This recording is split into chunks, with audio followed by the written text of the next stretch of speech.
龄段重，50岁以上男性的婚姻满意度较高。从城市来看，1线城市婚姻满意度最低。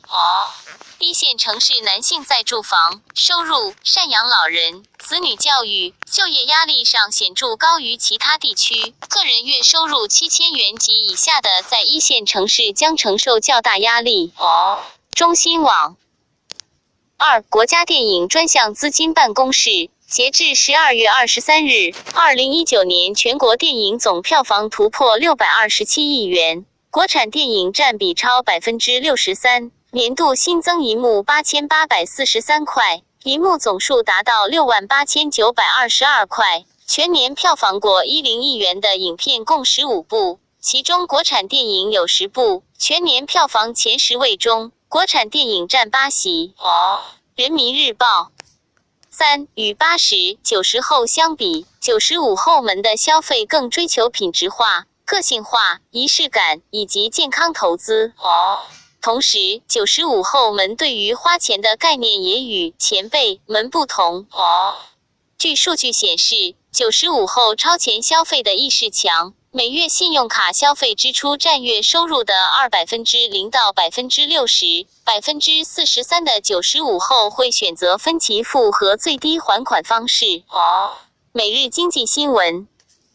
4. 北京出台旅游新政，要充分利用既有酒店及废弃工业厂房、仓储用房等老旧设施改造成为精品酒店。到2022年将在京郊打造一批乡村精品民宿，在旅游重点区域建成多个精品酒店。中新网。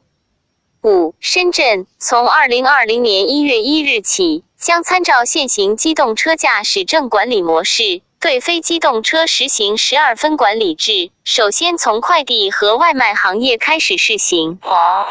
深圳交警将利用交通安全信息卡给配送人员计分，每季度12分，季度末清零，如有违法行为分级计分，满12分的配送员直接纳入黑名单，从此禁止入职快递、外卖等行业。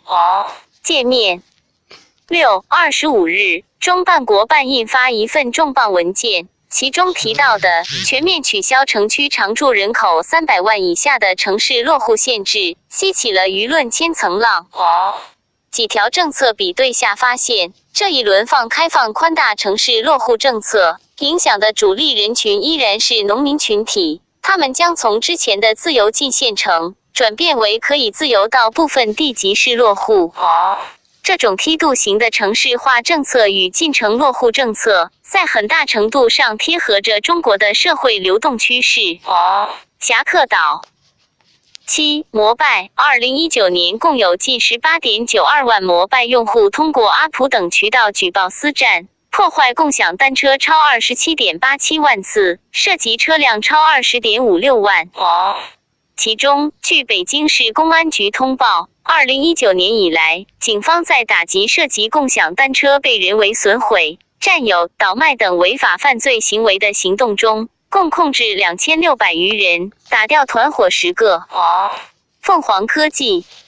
8. 苏宁张近东正式推出苏宁乡村振兴521计划。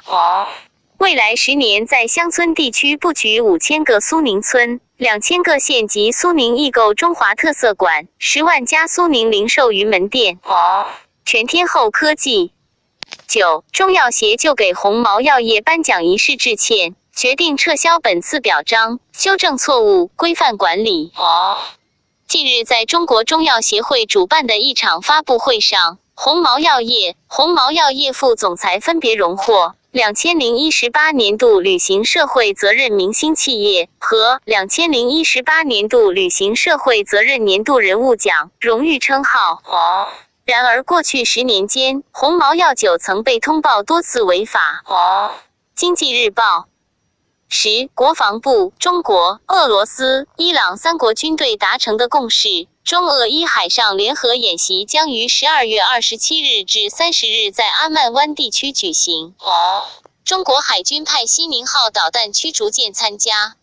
此次演习旨在深化3国海军之间的交流合作，展示三方共同维护世界和平与海上安全，积极构建海洋命运共同体的良好意愿和能力。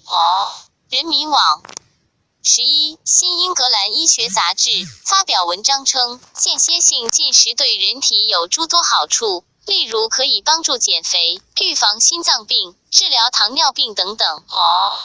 但研究者称，目前还需要更多研究，进食也不适用于所有人，建议尝试者从一天进食18小时开始，再逐渐过渡到一周进食2天。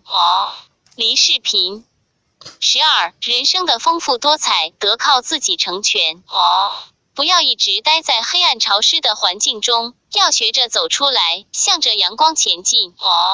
余生很长，有苦就会有甜，不必太过慌张，慢慢走，细细品。美好一天从向着阳光前进开始。